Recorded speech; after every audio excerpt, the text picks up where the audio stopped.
আপনার বাসা কি বগুড়ায়? আপনার কি মন খারাপ? বাইরে ঘুরতে যেতে ইচ্ছে করছে কিন্তু ভেবে পাচ্ছেন না কোথায় ঘুরতে যাবেন?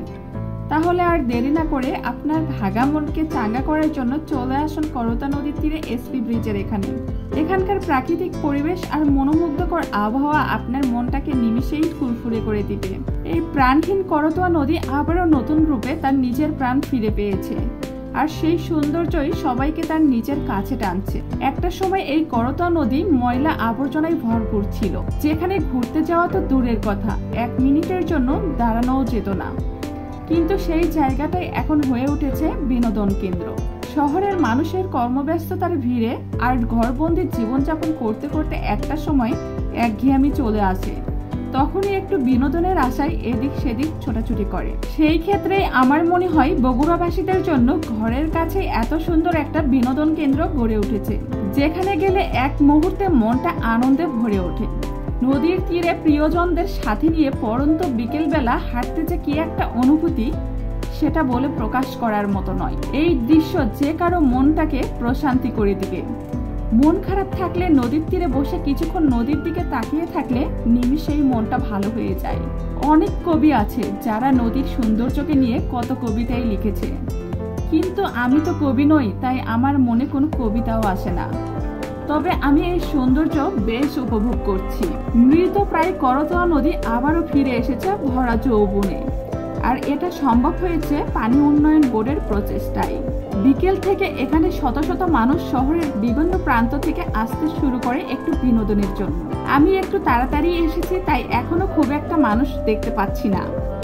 তবে যতই সময় গড়িয়ে যাচ্ছে ধীরে ধীরে মানুষজনের আনাগোনা বেড়েই যাচ্ছে। আমার কিন্তু ভীষণ ভালো লাগছে। আমি বগুড়াতে থাকলেও এতদিন এখানে আসতে পারিনি, তাই আজ চলে এসেছি করতা নদীর এই সৌন্দর্য উপভোগ করার জন্য। আপনারা অনেকেই এসেছেন, আর যারা এখনো আসেন নাই তারা চলে আসতে পারেন এই করতা নদীর মনোমুগ্ধকর সৌন্দর্য উপভোগ করার জন্য। এখানে আপনারা কিভাবে আসবেন? এখানে আসা খুবই সহজ।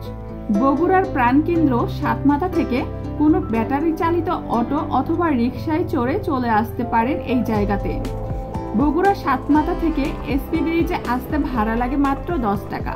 তাই দেরি না করে যারা এখনো আসেননি তারা তাড়াতাড়ি চলে আসুন এখানে। আমি প্রথমবার এখানে এসেছি। আর হ্যাঁ, এই করতা নদীর তীরেই কিন্তু বগুড়া মহিলা কলেজ অবস্থিত।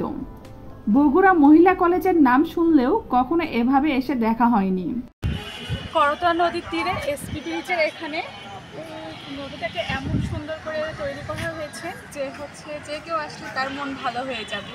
আর প্রতিদিন কিন্তু এখানে অনেক দর্শনার্থী চলে আসে, এই নদীর পাড়ে বসে বসে তাদের অবসর সময়টা কাটায়, এনজয় করে পরিবারের সঙ্গে। নদীর বাঁধ দিয়ে হাঁটতে হাঁটতে চোখে পড়বে এরকম ঝালমুড়ি আর বিভিন্ন রকম মুখরোচক খাবারের দোকান, যেগুলো খেতে খেতে নদীর সৌন্দর্য উপভোগ করা যাবে।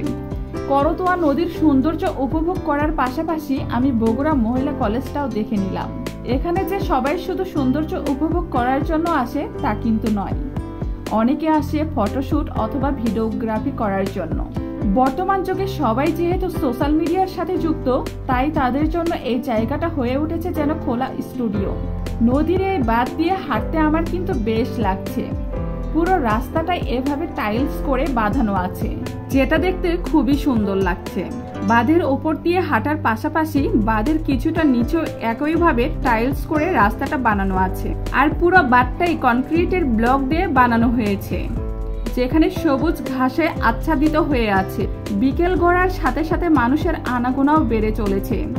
কেউ এসেছে প্রিয়জনকে নিয়ে, কেউ বা এসেছে তাদের ছোট্ট সোনামণিদেরকে নিয়ে, আবার অনেকেই এসেছে সহপাঠীদের সঙ্গে এখানে একটু বিনোদনের জন্য। কেমন লাগছে তোমার করতা নদীতে এসে? অনেক ভালো লাগতেছে। একটা সময় তো এখানে মানুষ চলাচল করছে ভয় পেত, আর সেখানে প্রতিনিয়ত অনেক দর্শনার্থী বেড়াতে চলে আসতেছে। অনেক মনোরম পরিবেশ, তাই না? হ্যাঁ, অনেক মনোরম পরিবেশ, বাতাস হয়ে অনেক দর্শনার্থী আসছে। প্রতিদিন এরকম দূর দূরান্ত থেকে অনেক দর্শনার্থী। অনেকক্ষণ ধরেই তো বাঁধের ওপর দিয়ে হাঁটলাম, তাই ভাবলাম এবার একটু নিচের রাস্তা দিয়ে হাঁটি। এখানে সবাই যে শুধু বিনোদনের জন্যই আসে তা কিন্তু নয়। সকালবেলা এখানে অনেকেই আসে এক্সারসাইজ করার জন্য। আমার মনে হয় আমি এই জায়গাতে সবার শেষে এসেছি। সময়ের অভাবে এখানে আসা আমার হয়ে ওঠেনি। অনেক দিন ধরেই ভাবছি এখানে আসব, আজ এসে মনের আশাটা আমার পূর্ণ হয়ে গেল। অলরেডি আগের তুলনায় এখন মানুষের সংখ্যা বেড়েই চলেছে। বিকেল গড়িয়ে যতই সন্ধ্যা নামছে ততই যেন মানুষের পরিমাণ বেড়েই চলেছে। যাই হোক, পুরো রাস্তাটা কিন্তু আমি শেষ করতে পারলাম না। হাঁটতে হাঁটতে আমি প্রায় ক্লান্ত হয়ে গেছি, তাই মাঝে মাঝে দাঁড়িয়ে নদীর দিকে তাকিয়ে নদীর সৌন্দর্য উপভোগ করছি। বগুড়াতেও যে এত সুন্দর একটা জায়গা আছে সেটা হয়তো অনেকেই এখনো জানে না। আজকের সময়টা আমার বেশ কেটেছে, মনে হচ্ছে এই তো সবে মাত্র এলাম, এর মাঝে কেটে গেল কয়েক ঘন্টা। যাই হোক, আমাদের প্রত্যেকেরই উচিত এই জায়গাটাকে পরিষ্কার পরিচ্ছন্ন রাখা, কারণ এটা আমাদের সম্পদ, আর এই সম্পদের যত্ন ও রক্ষণাবেক্ষণ আমাদেরকেই করতে হবে। এখানে আমরা অযথা ময়লা আবর্জনা ফেলবো না।